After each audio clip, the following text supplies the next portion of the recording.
et mina naisena loomulikult tahan, et mul oleks õigused, kes ei tahaks, sina tahaks, kõik me tahaks, eks ole. Tegelikult normaalne mees tahab ka, et naisel oleks õigused, eks ju. Aga samale midagi ei ole teha, need, kuidas ma ütlen, see need samad traditsioonilised aluse väärtused, millest me siin päris alguses filosofeerisime, need ju tegelikult tingivad selle, et sa ei saa inimkonnana ju edasi areneda, kui ka naine, eks ole, selle ühe traditsioonilise perekonna võtme isik või osapool ei kannaks kohustusi ja vastutusi. Ja siis tuleb, eks ole, see sõge ühiskond hakkab indoktrineerima, eks ole, et nii, kui sa saad lapsed, eks ole, sul on ju kohe see vastutus ja kohustus, järelikult sinu vabadused on sinult ära võetud, kes võtab, eks ole, need vabadused ära, alati peab olema keegi süüdi, mida me näeme, eks ole, siis on juba mees süüdi, eks ole, kõik, et ka seda süükoormat, eks ole, mulle naisena lükatakse tegelikult, ma ütlen ausalt, kogu see sõge ühiskond lükkab mulle tegelikult minu õiguste eest võideldes, mulle meeletu koorma peale. Ka töökoorma peale, eks ju.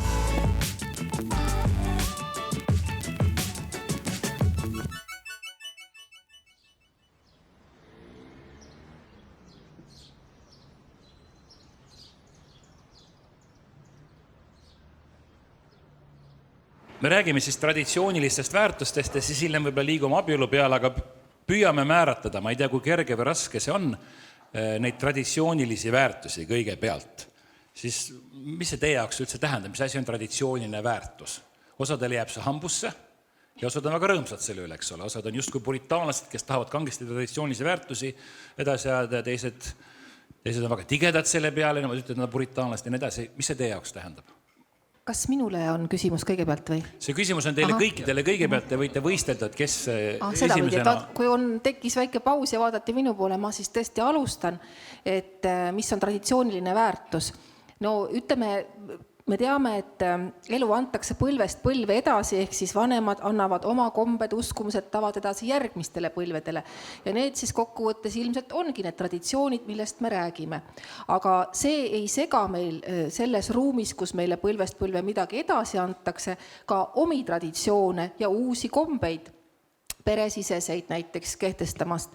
Et kui me teame, et eriti kristlastele, ma näen saalis on palju kristlasi, on kombeks ette heita ja ka mulle, et ma olen radikaalne kristlane ja mina räägin, et naine siis on kirik, lapsed ja köök, eks see KKK saksa keeles, kinder, kirhe ja kühe, siis mina muidugi nii ei arva, kuna ma ise olen ju hoopis teistsugune naine. Et kuigi ja ma keskkooliga sain koos ka kokapaberid, omal ajal niimoodi keskkoolis anti meile ja alati ka üks lisaeriala.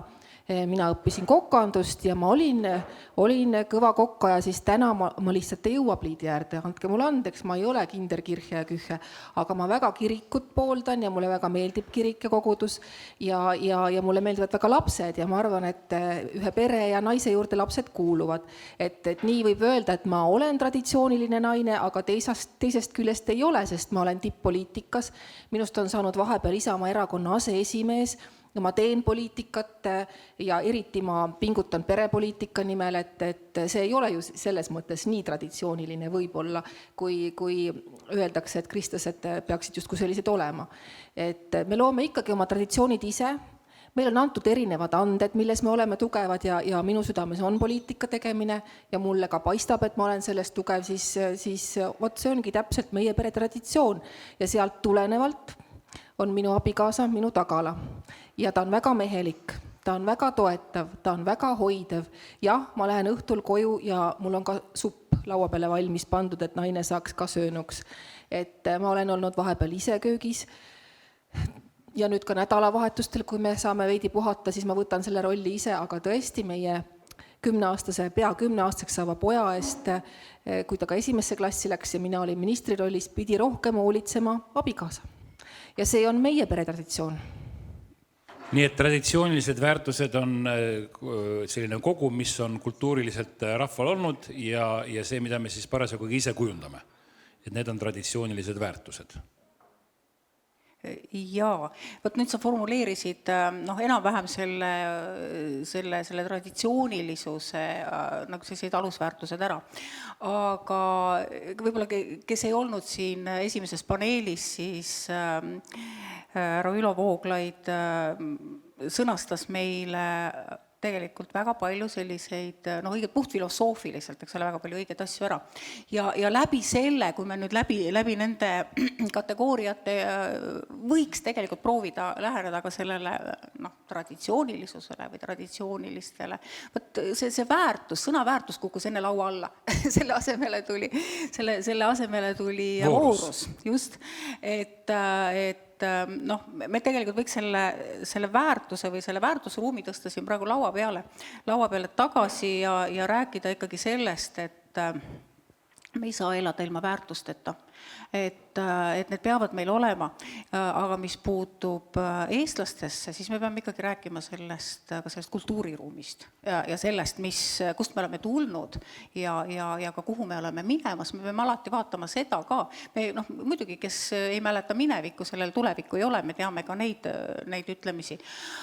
Aga traditsioonide puhul minu meelest eestlastel on olnud ajaloos väga sellised, kuidas ma ütlen, tänapäeva mõistes väga progressiivsed traditsioonid, eks ole, kui me räägime siin mingisugusest naise positsioonist kusagil ühiskonnas, perekonnas, siis minu meelest meie ühiskond ja meie kultuur on naist alati väga väärtustanud. Ma alati toon selle näite, et kui kahjuks me ei ole ajaloos saanud oma sellist riiklust ajalooliselt üles ehitada, et meil oleme olnud nagu selline väike territoorium, väike rahvus siin, et meist suuremad on ikka alati üritanud meile nagu oma väärtusruumi ja oma mingisuguseid traditsioone ja kõike, ka sõjaga, eks ole, väga ränkade sõdadega nagu peale, nagu sisse tuua. Aga eestlased on oma olemuselt olnud traditsiooniliselt väga, kuidas ma ütlen, sellised väärikad ja lugupidavad.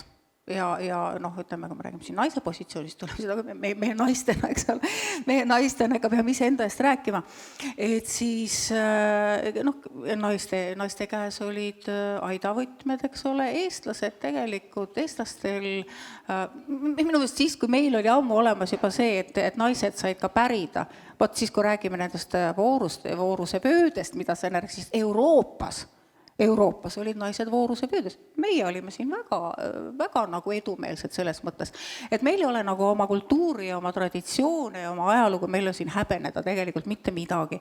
Ja selles mõttes me peame sellest nagu õppima ja meil on tegelikult väga unikaalne võimalus võttagi oma sellest ajaloost need traditsioonid kaasa ja rääkidagi nendest ja mitte häbenema neid ja mitte ütlema, eks ole, et me teeme nüüd midagi valesti või me oleme teinud valesti, et kusagil teises kohas keegi toob meile mingit õigemat väärtus või mingit õigemat kultuuriruumi. Et selles mõttes, jällegi isiklikust, Riina alustas isiklikust elust rääkimist, mina ka nagu aru ei saa. Muidugi, esimene paneel rääkis väga tugevalt sellest, et mis asi on elu. Elu on see, mis on, me kõik võtame meie elu ja alati, ma ei teagi, kas on viga või on see voorus, et alati, kui me hakkame rääkima mingitest asjadest, me räägime nagu iseenda positsioonist.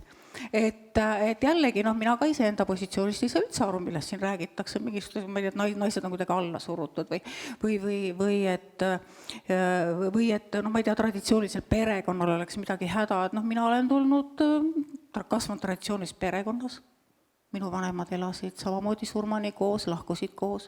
Ma ise olen 27 aastat harrastanud traditsioonilist perekonnaelu, ma olen selles väga õnnelik, eks, naisena, emana, igatepidi.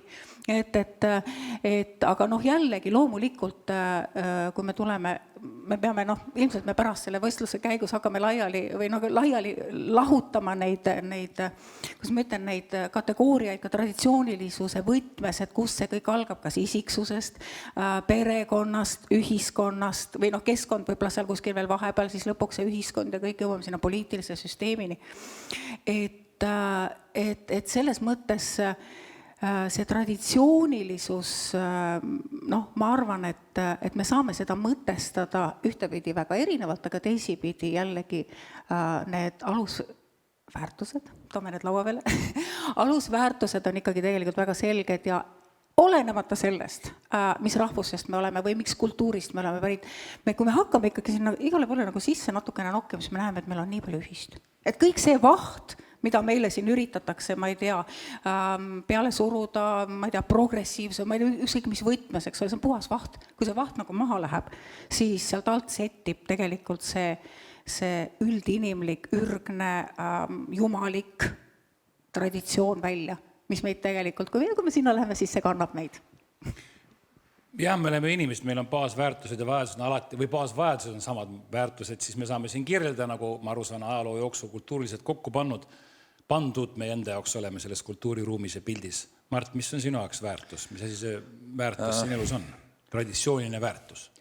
Mina läheks keriks natuke tagasi ja zoomiks ennast veel sellest natukene välja. Jätaks korraks usu ja Jumala täiesti kõrvale ja mõtleks näiteks niimoodi, et kui ma olen ainsal planeedil universumis, mille mõõtmatu suurus on mulle lihtsalt lömastavalt arusaamatu, sest see on nii suur ja seda on nii palju, siis ma olen sellisel pisikesel planeedil ja ma olen ainukene mõistuslik olend terves universumis. Ja kui ma olen suutnud saada mingi ime läbi enesest teadlikuks ja minu jaoks on tekkinud kategooriad hea ja halb, õige ja vale ja muud sellised asjad, siis minu meelest ei ole inimväärne elada loomana oma elu. See ei ole minu kui olendi väärikusele vastav elada loomana, kui ma olen juba aru saanud, mis need sellised väärtused on. Ja ma räägin, et see on väljapool, oletada, see ei ole loojat, ei ole jumalat, ei ole mingit muud elu universumis ja oletame, et me olemegi nagu kalast või ussist või rakust arenenud, eks ole, või mis iganes. Et isegi sel juhul on mingisugused põhilised väärtused kehtivad tegelikult.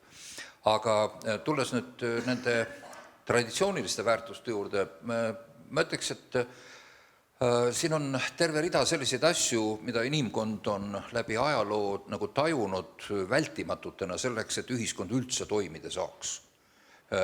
Sellepärast meil on, et elu ja ühiskond ja elu, rahvus ja no võtame kas või suguharu või hõim üldse ellu jääks, siis me peame mingitele reeglitele nagu alluma, mingisugused seadused või kokkulepped peavad kehtima. No isegi kui me lähme täna näiteks Amazonase vihmametsa siis, või kuhugi sinna leiame sealt mingi nämm suguharu, siis üks asi on täiesti selge, sa ei võta saaklooma teise mehe lõksust. Et see tähendab, ja muid selliseid asju, ühesõnaga, et seal on väga selged, neid seadusi on vähe, aga need on väga selged. Ja võime öelda, et need on traditsioonilised väärtused, et väljapool neid väärtusi või nende järgimist ei jää ei ühiskond, ei suguharu, ei perekond ega mitte miski, me lihtsalt ei jää ellu. Ja see tähendab, et muuhulgas ka näiteks oma kohustuste teadmist, oma kohuste täitmist näiteks, eks ole. Või siis, kui me ütleme näiteks oma sõnapidamist ja mitte valetamist, eks ole. Või siis võtame, et sa ei peta ja ei oota, et sa mitte millegi eest midagi saaksid või et sa oled väärt midagi, nagu täna on kombeks öelda, et sa oled seda lihtsalt väärt, eks ole. Meil nagu öeldakse Ameerika keeles, et see on entitlement kultuur, eks ole, see, et ma olen lihtsalt väärt mitme 1000 eurost palka, sellepärast, et ma olen olemas lihtsalt. Või siis, et sa oled teadlik teistest inimestest ja oled nende suhtes heasoovlik, et sa austad vanemaid inimesi, sa aitad neid ja nii edasi, nii edasi. Ühesõnaga, see list on tegelikult väga pikk ja me kõik tegelikult järgime neid ja meie isegi tänapäevane tsiviil- ja kriminaalseadustik peegeldab ja on rajatud nendele väärtustele tegelikult. Ja me karistame nende väärtuste eiramist, eks ole, ja samal ajal üritame lammutada neid väärtusi maha väites, et neid ei ole olemas. Et me elame täiesti skisofreenilises kultuuris täna. Ja selles mõttes samal ajal ma ütleks, et inimesed, kes ütlevad, traditsioonilise väärtuse ei ole olemas või et nad on tühised, nad kas punkt 1 ei tunne neid väärtusi ja nad ei tea, millest nad räägivad, või teiseks, või teine võimalus, nad on sihiteadlikult pahatahtlikud, üritades neid kas siis rikkuda, neid ära väänata, neid tühistada või midagi muud, sellepärast et inimväärne ka ühiskondlik elu ei ole mingite baasühiste väärtusteta, nende järgimiseta absoluutselt, see ei ole lihtsalt võimalik. Sest muidu ma tulen sinu koju, võtan sealt, mis mulle meeldib ja teen sinuga, mis mulle meeldib. Eks ole, need kodupühadus või puutumatus ja kõik, ma räägin, meil on seadustega garanteeritud see. Kui väärtus ei ole ja nad ei tähenda mitte midagi ja igaüks on vaba defineerima ise oma väärtusi, siis me oleme punt kiskjad, aga ma ütleks, et andke andeks, isegi hundikarjas on väga selged väärtused. Väga paigas süsteem. Kas ma korra tohin täiendada oma eelpool öeldud, et tõepoolest, et traditsioone ei tasu häbeneda ja seda, et me oleme eestlased, ei tasu häbeneda. Me ei pea muutuma kellekski teiseks, kellegi teise soovil, vaid meil on oma maa, meil on oma rahvas, meil on oma kombed, kultuur, traditsioonid, seda ei tasu häbeneda. Ja omaks tuleb võtta seda, eks ole, mis meid kõnetab, mis on meile teisipidi öeldes kasulik, vajalik arenguks, aga mitte rohkem. Et oleme uhkena need, kes me oleme rahvusena, keelena, kultuurina ja hoiame seda, see on väga kallis väärtus. Üldse ei häbene seda. Ma pigem olen uhke selle üle. Suhe mehe naise vahel, abielu, kus see paigutub väärtuste skaalal? Ma saan aru, et ühest küljest maailm lihtsalt ei lähe edasi, kui ei ole meest ja naist ja nad kolmandat valmis ei tee. Aga kas see on väärtus, on see traditsioon, on see paratamatus, kuidas te mõtlete selle peale? Abielu. Mõni roheline ütleks, et see on disease. Räägi mikrofoni, kui sa räägid. Moonika vist hakkas räägida. Mõni roheline tüüp võib-olla ütleks, et see on haigus, mis hävitab planeeti ja tuleb likvideerida. Aga no, jätame absurdid kõrvale.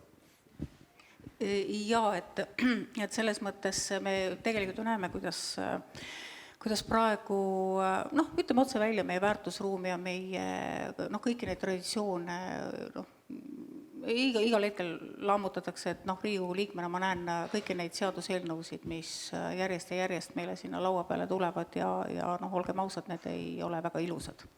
Selles võtmes, millega võib-olla me oleme harjunud, mis meie meelest ja ka meie põhiseaduse preambuli kohaselt tegelikult, meie seadusandlus peaks tegelikult lähtuma sellest põhiseadusest ja põhiseaduse preambulist. Kõik, mis on teistsugune, on tegelikult meie põhiseadusliku korra rikkumine. Lihtsalt nii lihtne see ongi, et kui me räägime nagu riigi seisukohalt, kui me räägime seadusandluse seisukohalt, et eks muidugi, ega siis kõik riigid maailmas on need alusväärtused, eks ole, mida me oleme siin juba ära sõnastanud, mis on tegelikult väga lihtsad ja mis määravad üldse tegelikult kõikide inimühiskondade ütleme sellise tekke, arengu ja põhimõtteliselt ka lõpu. Sest et ega siis ajalugu on ju olnud, riigid tulevad, rahvapõlv tuleb, rahvapõlv läheb, eks ole, niimoodi riigid tulevad, riigid lähevad, ühiskonnad samamoodi.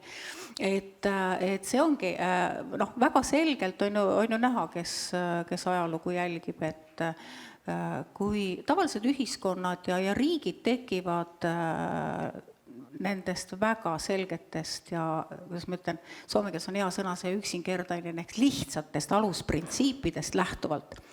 Ja siis hakkab kõik arenema, eks ole, siis tulevad igasugused mõjud siit ja sealt, eks ole, areng, härra Vooglaid ju sõnastas enne väga hästi ära, mis on areng, eks ju. Aga ühel hetkel, eks ole, kui see tasakaal on nagu ületatud, kui see nii-öelda, kuidas ma ütlen, see progressiivne areng saab, kuidas ma ütlen, selliseks määravaks ühiskonnas ja need traditsioonid muutuvad sekundaarseks või siis unustatakse ära või isegi surutakse alla mingitel ideoloogilistel põhjustel, siis läbi ajaloo on näha, siis need ühiskonnad ja riigid, see tuleb lihtsalt nende lõpp, loogiline lõpp, et need, mida me läbi inimkonna ajaloo oleme näinud ja peame nendeks traditsioonilisteks väärtusteks, alusväärtusteks, need tegelikult määravad ära meie ellujäämise ja tulisid kõrvalt, see määravad ära meie riikide tekke, arengu ja lõpetuse ja põhimõtteliselt määravad ära kogu maailma ajaloo lõpuks. Nii on.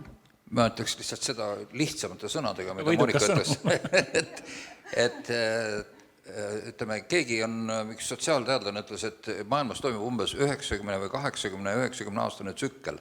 et on mingi väga räige verine konflikt, kus inimesed võitlevad meeleheitlikult selle nende baasväärtuste eest, oma elu ohverdades ja nii edasi, ja siis nad saavutavad selle, nad võidavad suurte ohvrite hinnaga ja kehtestavad mingisugused väärtused, ühesõnaga, mille alusel see vabadus ja normaalsus saab üleüldse tekkida. Nüüd see tsementeerub, ühiskond hakkab selle alusel toimima ja elu läheb paremaks nüüd.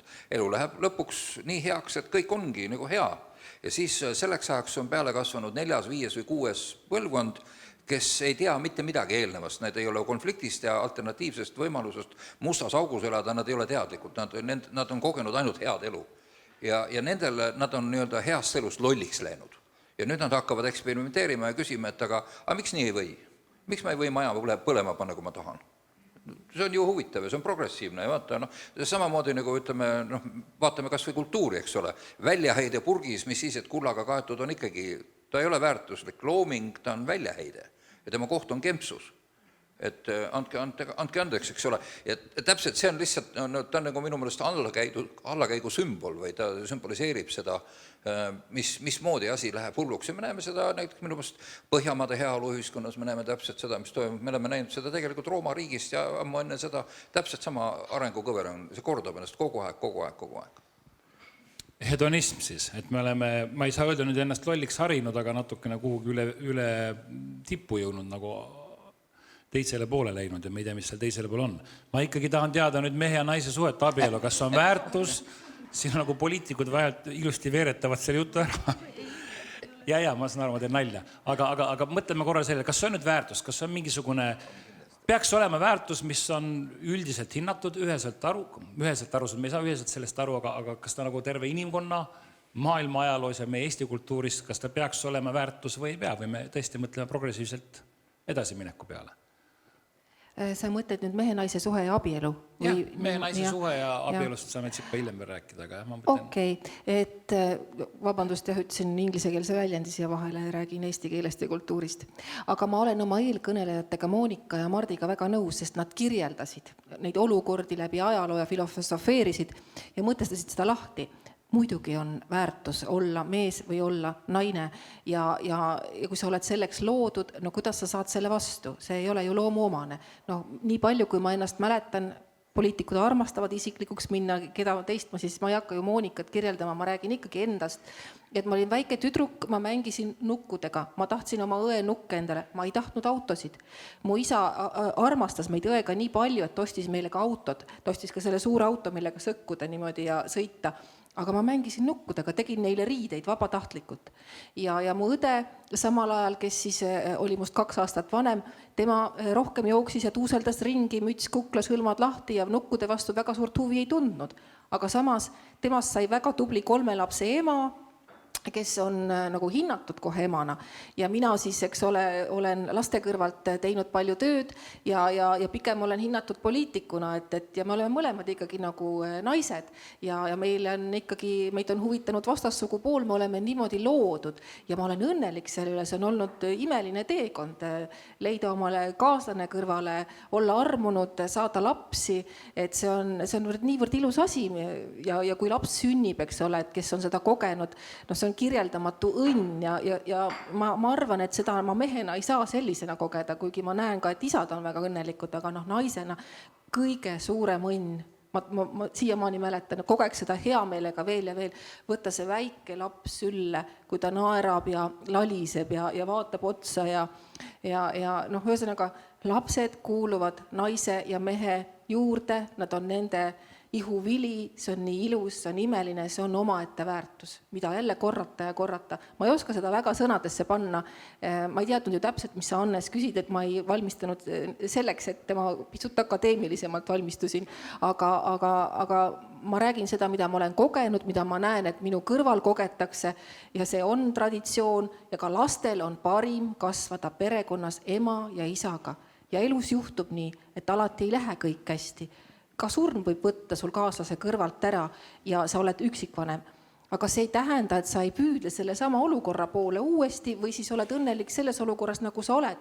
Aga alati on parim, kui lapsel on isa ja ema ja tema on nende kaitsva katuse all kasvamas ja oskab sedasama väärtust siis jälle taas luua ja taas esitada. Ja kellel ei ole nii näinud, ma olen ka elus näinud neid olukordi, nad suudavad taas luua lihtsalt ühiskondliku väärtuse baasil, korrata seda, mis töötab, milleks seda lõhkuda. Tead, mina olen vahel kadedust tundnud oma naise peale naiste ja laste bioloogilise sideme vahel, mida mehel sellisel kujul ei ole. Ja jah, ma ei tea, kas ma nüüd tahaks rinda anda lapsele, aga ma reaalselt tunnen kadedust. Ma ei saa, no vaata. Siin me üks kohe arutama hakata, aga me selles suunas täna ei lähe Äkki see nagu vähemuste õiguste kaitse hakkab nüüd võitlema. Ja võideldakse, tegelikult juba võideldakse,gi, et see on jaburaks läinud. Siin lähete, Apple juba tegi raseda mehe emotikon, mis asi iganes on. Okei. Appi. Moonika, sa tahtsid midagi lisada? Jaa, et selles mõttes ega meil, siin ei saagi tegelikult sellises formaadis olla, kuigi ette valmistatud, eks, et selles mõttes siin me viskamegi neid, kas ma tean, intellektuaalseid või mingid pallikesi üksteisele siis arutame. Et ma lisaksin, ma ilmselt sõnastan seda, mida teie tõenäoliselt suuremal või vähemal määral ikkagi kõik tunnetes, meie kõik siin elame selles ajahetkes ja sõnastame enda jaoks neid asju, mida me siis kas tunneme, näeme või kuuleme, et me elame ikka ka selles traditsioonilisuse võtmes, et me räägime siin suhtest mehe ja naise vahel, me räägime, mis on hea, mis on ilus, aga me elame väga sõgedal ajal. Et naisterahva seisukohast ikkagi meil kogu aeg räägida, et ma väidan, et kõik see, mis see selline ideoloogiline doktriin, mis meile nagu peale surutakse, on väga silmakirjalik. Et ühest küljest meile räägitakse naiste kaitsmistest ja naiste õigustest ja ma soovitan kogu aeg meie jutu käigus vaadata seda tabelit seal, mis sinna enne joonistatud, et me oleme kogu aeg seal sellest, teie pool vaadates siis paremas nurgas, eks ole, ja räägime silmakirjalikust kogu aeg õigustest. Ja samal ajal meile kogu aeg räägitakse vabast ühiskonnast. Vabadus, demokraatia, eks ole, see on asi, mis on meie nagu kõige põhilisem alusväärtus. Aga tegelikult, kui me nagu hakkame vaatama oma elu läbi, oma kogemuse läbi, siis rääkides õigustest ja vabadustest, siis iga kord, kui me hakkame rääkima, tegelikult see kujutab sellist täiuslikku süsteemi, täiuslikku ühiskondlikku süsteemi, mis meil peaks olema. Aga iga kord, kui me hakkame rääkima kohustusest, siis me ju ampsame ära suure tüki millest? Vabadusest, eks ole. Iga kord, kui me hakkame rääkima vastutusest, siis me hampsame teise suure tüki ära sellest vabadusest. Ja siis me peamegi kogu aeg balansseerima ka perekonnas, eks ole, et kui me räägime siin nagu naisest ja naise positsioonist, siis miks me oleme väga paljudes aukudes, me rääkisime enne professor Vooglajuga demograafilisest august ja kõigest, et samal ajal muidugi me püüdleme selle traditsioonilise perekonna poole, aga see sõge ühiskond surub meile kogu aeg peale mingisuguseid imelikke asju, kus me oleme nagu segaduses. Et mina naisena loomulikult tahan, et mul oleks õigused, kes ei tahaks, sina tahaks, kõik me tahaks, eks ole. Tegelikult normaalne mees tahab ka, et naisel oleks õigused, eks ju. Aga samale midagi ei ole teha, kuidas ma ütlen, need samad traditsioonilised aluse väärtused, millest me siin päris alguses filosofeerisime, need ju tegelikult tingivad selle, et sa ei saa inimkonnana edasi areneda, kui ka naine, eks ole, selle ühe traditsioonilise perekonna võtme isik või osapool ei kannaks kohustusi ja vastutusi.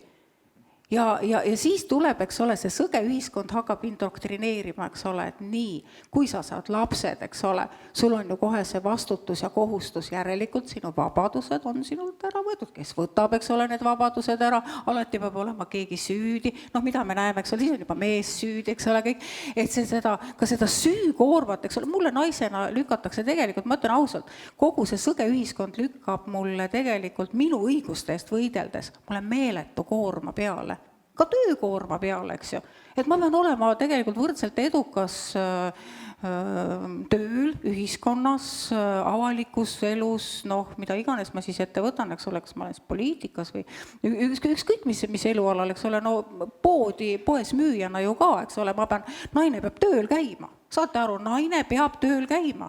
ja kui ta tööl ei käi, siis ta on nagu kuidagi alaväärtuslik, aga kui ta siis noh, siis me hakkame rääkima, et mis me lapsi ei ole. Mis demograafilise augus oleme, aga seepärast naised käivad tööl, on ju. No, ja sealt sellest sõgedusest hakkavadki kõik asjad peale ja siis nüüd me istumegi siin ja räägime, et mis asi see traditsiooniline perekond on või milline ta siis nagu peaks olema. Aga samal ajal me teeme seda kõike selles sõgedas keskkonnas, kus me praegusel hetkel eksisteerime, üritame nagu mingisugust ka enda jaoks ju tegelikult mingit selgust kätte saada. Ma arvan, et seda me siin tegelikult teemegi. Tõsi küll, meil ei ole täna sellist seda vaidlevat debatti, mis kuumaks kisub, eks ole, me oleme ühel arvamusel ja me mõtleme ühtemoodi, aga see on osa sellest, et me nii nagu Ülo alguses ütles, me sõnastaksime enda jaoks teatud terminid, me saaksime aru, millest me siis üldse räägime. Mul tuleb meelde minu kolleegi ema, siis operaatoriks, kes rääkis oma emast ja rääkis ka, kuidas need võrdõiguslikkuse võitlejad või kuidagi jõudis see informatsioon tema juurde, et sa saad ka lõpuks saad sa võrdne olla ja sa võid siis olla samal tasapinnal meestega, siis see naine ohks ütles terve nõukogude ajada pidi kuskil kraanajuht olema, me kogu aeg kitlit kandnud, saab lõpuks ja nende eest hoolitsid ennast ilusaks teha. Ilusal ongi see, et ta ei taha seda võrdsust, et ta tahab olla naine. See oli selline tore viis, kuidas ta kirjeldas. Hüppame abielu juurde. Abielu või vaba abielu või kooselu. Miks, kas abielu on kuidagi rohkem väärtuslik, on sellel mingi suurem väärtus kui kooselul, mida siis, ja me ei taha nagu väga selle kooselu debati peale sinna minna, aga ma mõtlen, et sõnastame, mõtestame enda jaoks seda, mis väärtus seal abielul siis on? No, ma kasutan juhust, et abielu ja kooselu ei ole samad asjad. Kooselu või selline lihtsalt vaba abielu, nagu meil on kombeks seda nimetada, ta ei ole ei vaba ega ei ole ka abielu. Ta on lihtsalt vastastikusel nõusolekul toimuv vastastikune ärakasutamine, aga täiesti tõsiselt. Ja see tavaliselt kestab nii kaua, kui ühele poolele sobib. Ja isegi pärast 10 aastast kooselu võib üks pool äkki ütelda, et kuule, et ma leidsin uuema, parema ja nii edasi. Kuna ma olen pastor, siis inimesed tulevad oma probleemidega minu juurde, ma pean tegelema üsna palju nõustamisega. Ja üks inimene just ütleski, et tema mees, kellega ta on juba koos, ma ei tea, üle 10 aasta, ütles talle kohe suhte alguses, et ma olen sinuga koos nii kaua, kui ma leian parema. Ja inimesel on tõsine probleem, et ta ei taju ennast armastatuna ja väärtustatuna. Ehkki mees on tema suhtes helle ja armastav ja ta on ustav ja nii edasi. Ega ta pidi ja ta ütleb, et mul on midagi puudu, kas ma olen hull. Ma ütlen, et ei, sa ei ole hull. Ja me võime öelda, et abielu vahe kõikide muude selliste vormidega on see, et abielu on ühiskonna ees legitimiseeritud pühendumine. Ja see tähendab, et ma lähen sinuga lõpuni selle tee peal, ma ei reeda sind, ma ei jäta sind maha, ma ei saa garanteerida, et ma olen ideaalne, aga isegi kui ma ei ole, ma jään ennast uuesti jalgadele ja ma ei lähe ära, ma ei lakka olemast, ma pühendun, sest abielu tegelikult on üks ühiskonna silmis toimuv pühendumise akt. Et ma tahan ennast pühendada sellele suhtele, rännata koos selle inimesega läbi oma elukaare. Ja see tähendab automaatset vastutust, silmapilkselt. Sellepärast, et öeldakse, et sa ei saa armastuse lillepeendrale kapsaid istutada. Jah, aga miks neid peab just sinna lillepeenrale istutama? Tee sinna kõrvale teine peer on istuta kapsad sinna. Lillkapsad olema. No minugi poolest, kas või lillkapsad, aga lihtsalt minu meelest see on selline teadlikult eksitav vastandamine. See, et kui sul on kapsa ja porgandipeenar kuskil või kaalikad, ei tähenda, et sul ei võiks olla lillepeenar ja sul on tegelikult vaja mõlemad eluks. Et selles mõttes ma mõtlen, et see seadustatud või ühiskonna silmis legitimiseeritud pühendumine on absoluutselt vältimatu. Ja täiesti ükskõik, kas seda tehakse kirikus või väljapool kirikut. Vanasti tehti seda külavanema juures, eks ole.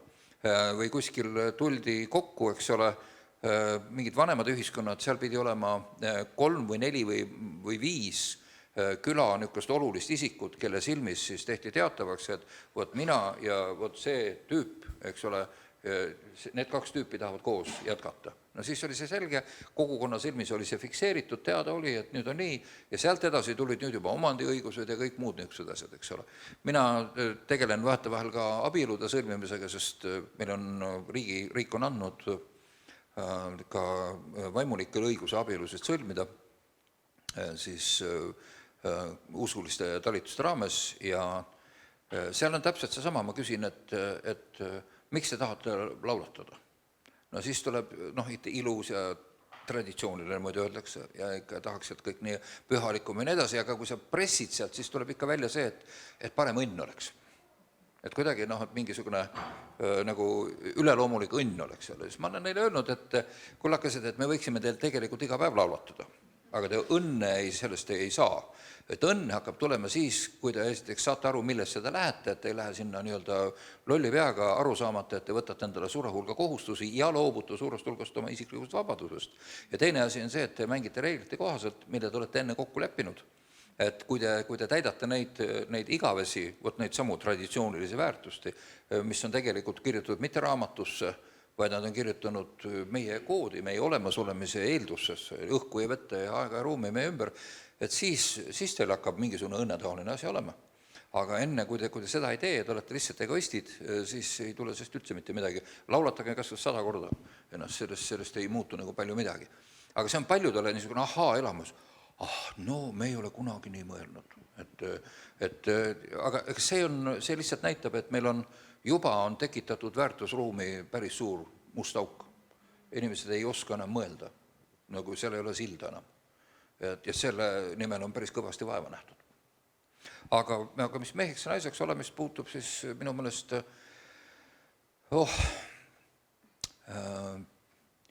naiseks olemine tipneb minu meelest laste sünnitamisega ja nende kasvatamisega. See on üks kaunimaid naiseks olemise aspekte. See on see, mida me sinuga, Hannes, vist kunagi ei saa. Tead, vaata, Apple väidab, et juba saab. Ei saa, sellepärast, et kirurgid võivad su ihu ära rikkuda, aga sa geneetiliselt jääd alati meheks. Täpselt või naiseks, ükskõik kui sa oled alguses naine, siis sinu ihu võib ära lõikuda ja vigastada ja sinna näiliselt tekitada mingisugused muud tunnused, aga geneetika toimub ikka täpselt nii, nagu sa oled. Nii et tegelikult, kui me räägime, et meil on täna palju neid sugusid oli 20 või millegagi. Oi, seda ei tea täpselt. Ühesõnaga, no piisab lihtsalt võtta üks, vaata sünnitusmajas, ikka ei tule 20 varianti, tuleb kas see või tõne tuleb välja. Et ei ole, et seal ei ole vaja palju otsida, et võtab üksid alla ja vaata, mis sealt vastu vaatab, siis ongi kõik selge, kuidas selle asjaga on. Et aga ma räägin, et see on kultuur, mis on hakanud iseennast hävitama ja mis teadlikult sööb, ma rõhutan sõna teadlikult, sööb omaenda juuri. Et meil ei toimu mitte mingisugune kogemata asi või me ei avasta siin midagi, vaid meil toimub sõda ja meil toimub süstemaatiline sõda kõigi alusväärtuste vastu.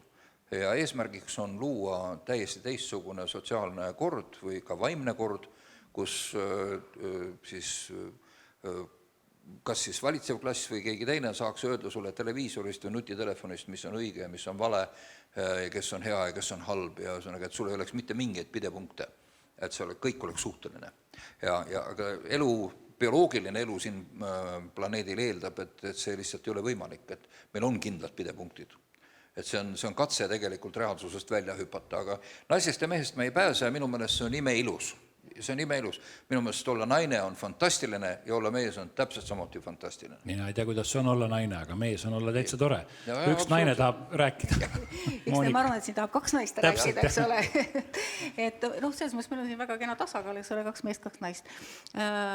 Ja jällegi ma tuleks tagasi selle juurde, millest me alustasime just nimelt nendes alusväärtusest. Nüüd Mart jõudis ka sinna, et ta kirjeldas jällegi seda ühesõnaga neid plaane, mis siin, ma ei tea, globaalselt või kuskil neid mingisuguseid hoovusi, mis on nagu liikuma pandud ja milles me kõik nagu ulbime. Ja tegelikult, mida me südames kõik igatseme, on ikkagi see turvalisus ja tasakaal. Ja kui me räägime ka abielust kui sellisest, abielust me räägime mitmes võtmes, eks ole, me räägime armastuse võtmes, me võime rääkida turvalisuse mõttes, me võime rääkida seadusandluse võtmes, aga miks on selline institutsioon kui abielu loodud, see on ikkagi, et anda, ta on ikkagi nagu seadusandlik akt pigem. sest et armastusega, emotsioonidega, need käivad meil inimestel ju alati üles-alla, et nendega võib juhtuda igast asju, et noh, küsimus, see on juba me võime rääkida hommikuni, eks ole, et kas me suudame oma emotsioone kontrollida, eks ole, mis meid selleks aitab ja noh, ühesõnaga kõik see, et me suudaksime siis noh, et me ei hälbiks oma sellisest mingist sisemisest tasakaalust ja olemusest liiga kaugele, aga abielu on algselt ikkagi inimühiskondades loodud selleks, et anda garantiisid. Eks? No nii palju, kui see on võimalik, eks ole, kui inimene sünnib, väike laps sünnib, noh, kas tal on üldse mingid garantiisid, eks ole, noh, kui kaua ta siis elab, eks ole, või mis garantiid on tal saada kas või seda sama traditsioonilist perekonda, eks ole, kui pikalt, no sealt edasi kõik see hariduse teema, tööelu, eks ole, kogu see, noh, või kuhu ta ühiskonnas lõpuks välja jõuab, eks, et tegelikult ei olegi mingit garantiisid ja mis on inimühiskondade selline, kuidas ma ütlen, jällegi olemuse alus on see, et võimalikult palju siis nende ühiskondade liikmetele neid garantiisid pakkuda, ükskõik siis mil viisil ja mida me praegu nagu näeme, on see, et kui noh, ütleme, selline traditsiooniline perekond on oma kõige, ütleme, sellises täiuslikumas olemuses või peaks andma garantiid nagu nii mehele kui naisele võrdselt, noh, mina ka naisena tegelikult, ja kui me räägime nagu naisõiguslusest, siis alguses ikkagi oli see, et võideldi, et noh, et siis ei olnudki teisi kooseluvorme üldse olemas, oligi abielu ja kõik, et anda selles abielu süsteemis siis naistele, noh, kas siis noh, kuna nõrgemale osapoolele, siis julgeti seda sõnastada, naine on nõrgem osapool. Ja siis naised üritasid endale siis selle abielu raamis võidelda siis selliseid, noh, nagu rohkem selliseid turvalisus, siis õigusi, ka ütleme seal pärimises ja kõiges, et noh, neid suuremaid garantiisid, et eks see võitlus on olnud kogu aeg, eks ole, see võitlus on kogu aeg käinud, aga mida me praegu nagu väga selgelt näeme, on see, et seda perekonda abielu institutsiooni kui sellist tahetakse muuta üheks paljudest, selle tähtsust tahetakse pisendada ka nende garantiide võtmes, sest et noh, me näeme, eks ole, kuidas seadusandluses, noh, kui see kooseluseadus, eks ole, kui tuli kogu aeg, eks ole, et see lääne liberaalsed ühiskonnad üritavad anda siis, luua mingisuguseid seadusi, mis annaks garantiisid inimestele mingi turvalisuse võtmes, ma ei tea, ükskõik millistes võtmetes siis väljaspool seda abielu. Ja sellepärast me olemegi praegu jällegi selles olukorras, kus me peame enda jaoks ära sõnastama selle, noh, meie käest kogu aeg küsitakse, kas seda traditsioonist abielu ongi üldse vaja, et noh, et me saame ju niisama ka hakkama, eks ole, et noh, mis see on, et noh, üksikemadele rohkem toetusi ja no täiesti õige, eks ole, seepärast, et noh, mina väidan, et noh, me oleme selles tasakaalupunktis praegu, kus me oleme nagu kõvasti väljas ja see, mida me üritame ehitada väljaspoole neid üldinimlikke ja baastraditsioone, kukub kokku varem või hiljem. Ja me võime teha ükskõik kui suured toetused üksikemadele. No ma ei tea, kas see raha teeb neid õnnelikuks, eks ole, selles, et nad peavad ikka üksi kõigega hakkama saama, et neil ei ole seda teist poolt ja seda partnerit kõrval, kes oleks neile toeks ja abiks.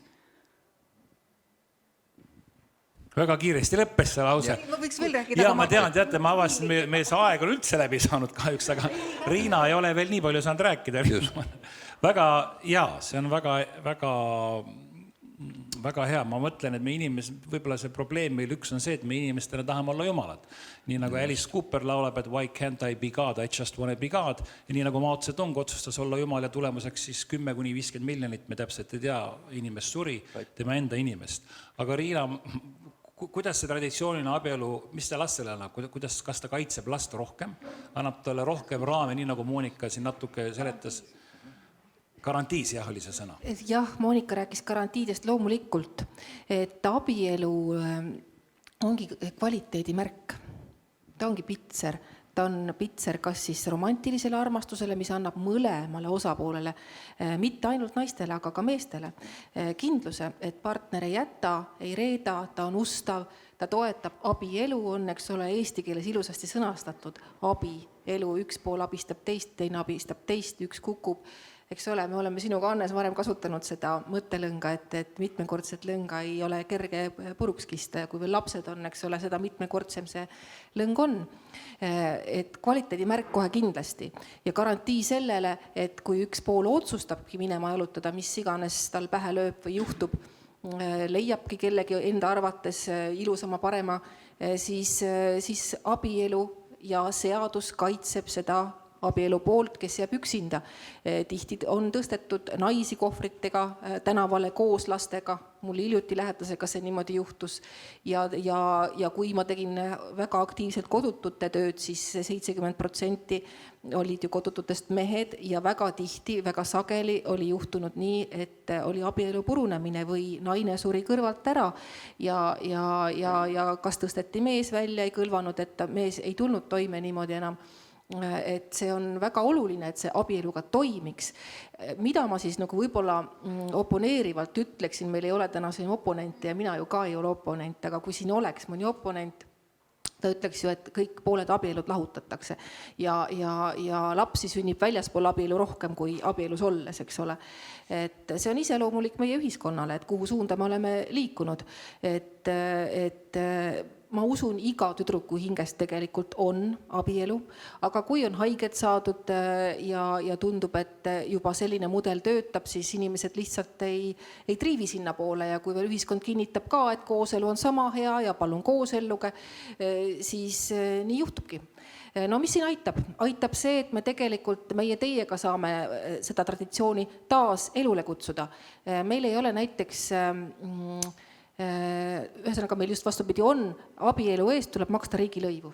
Riik võiks selle maksta tegelikult ise, see on väga väike signaal, aga ta saaks seda teha ja ta näitab, et ta väärtustab abielu sellega. Mida veel saab teha? Meil on väga palju reklaamikampaaniaid, armastatakse reklaamida ühte erisust, teist erisust, aga me võiksime ka teha traditsioonilise perekonna ja abielu toetava kampaania ja sellel on täpselt samasugune eluõigus ja me südames ju inimesed tahavad ja ma usun ka mehed tahavad seda kindlustunnet, et kui nad juba kord seda kogenud on, et siis teatakse, mis asi on see kvaliteedimärk, et abielu on kindlasti kvaliteedimärk ja selle poole ühiskonnal tasub püüelda, sest et ühiskond ja riik, need oleme meie, me oleme inimesed ja me koosneme perekondadest. Mida tervem on perekond, mida kindlam ja elurõõmsam on perekond, seda tugevam ühiskond ja riik ja seda paremad inimesed. Väga tore, mina olen nende kampaaniade peale ka mõtlenud. Ma tean, et meil oleks nii palju rääkida. Meie aeg saab otsa, aga ma tõmban kokku selle mõttega, et see viis, kuidas mina siis ühiskondliku avaliku pilti ilmusin, oli kui kunagine rahvastikuminister, sinu eelkäija, siis Paul-Eerik Krummovi, meie perekonna tuttav, nende büroo kaudu toodigi esile siuke peretraditsioone täitev või peretraditsioone väärtustav on saade. Ja see hakkas raadios, oli Kuku raadios minu perekond saade ja Mardiga me olime seal alguses ja pärast pereelu saade ja see oli väga tore, et siis tõesti selline saade oli ja promoti pereväärtus ja selle taheti tähelepanu juhtida. Ja mis puudutab abielu, siis selles samas saates üks teema meil oli kas abielu või vaba abielu ja ma mõtlesin, et otsime siis mõne vaba abielu poolda, tookord me väga ei leidnud. Ma teadsin selliseid vaba abielu võitlejaid, kes olid selle poolt ja siis mu enda sõber ka ja küsisin tema käest ka, et kuule räägiks siis sellest ja mis ma sellest ikka nii väga räägin ja siis pärast naine küsida, mis sa siis mind ära ei ole võtnud ja nüüd nad 2018 nad abielusid ja mul oli au neid laulata aga jah, aga peab ütlema, et ei ole ühtegi naist, kelle suurim igatsus ei oleks see, et üks kihvt mees ütleks talle, kas sa tuleksid mulle naiseks.